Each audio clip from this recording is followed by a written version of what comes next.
Hello, this is Hound4004. A Minecraft 1.18 experimental snapshot has been released today. And before we get started, I just want to say that this is a much different version to install, and you have to install it like the combat test snapshots. There will be a link to how to install this, more or less, in the description below.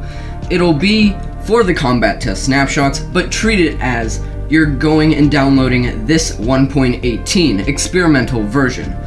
But with that out of the way, let's get started on the new features that can be found in this snapshot.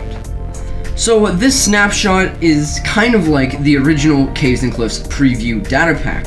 The world height has been extended, and the world depth has been lowered, and the deep slate still generates far below.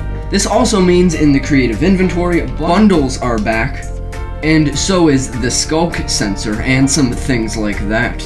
But for the truly new things in this update, let's start with mountains. There is many new mountain types, and they consist of 5 biomes. Snow-capped peaks are high up, icy mountain type biomes, and they are towards the top of some of the bigger types of generation of mountains. And that has been followed by lofty peaks. You can find a grove of mountains way up here on these mountains, and down lower you can also find some meadows, and then there's some snowy slopes. And then of course in the mountains themselves can spawn snowy snow and goats. Now before we dive underground into the caves part, there has been a whole change overall to the way the world spawns. There is now 3D biomes, and any custom things that each individual biomes have. For example, forest types. There are forest hills and forests. That has now been changed to be only one type of biome, even if there is a hill. Hill generation has just turned into hill generation, and biomes adapt to that. Biomes no longer necessarily have their own generation when it comes to hills. Now let's drop into some new caves. Of course, the cave biomes have been added in this snapshot, and this adds the lush caves and the dripstone caves. There is no deep dark yet, however. So the lush caves have all the new vegetation we had gotten in 1.17, and has small water beds, and this is now where the axolotls will spawn. And the dripstone caves have these pointed dripstone all over, and the dripstone blocks can also create some stalactites and stalagmites in these cave types. And these are biomes and can both spawn underground. Now on to world generation. The caves down below now generate differently, and this isn't just because of the biomes. These big open areas are noise caves because of the way they are generated. These noise caves are divided into categories. There are different cave categories. There are cheese caves, which are some of the bigger caves, and they can sometimes have holes, which reminded the devs of Swiss cheese.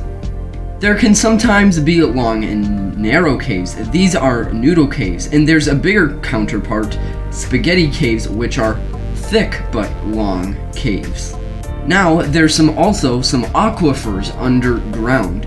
If they are low enough, they can have lava lakes. And there can also be water-filled aquifers, usually closer to the surface, and these can go down and even reveal some cave entrances. Now let's move on to ore changes.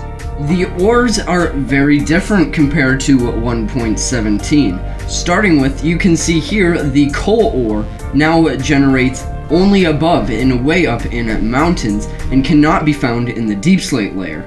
And the same goes for emeralds. Also, iron has changed a bit. It can be found quite high up in the mountain generation, and it can pretty much be found everywhere. Redstone is pretty common, and you can find it but it is more dispersed down in the deep slate layer towards the very bottom of the world, and there's almost the same going for diamonds. Lapis is pretty consistent throughout your world, but it can also be pretty well found between the change of layers underground.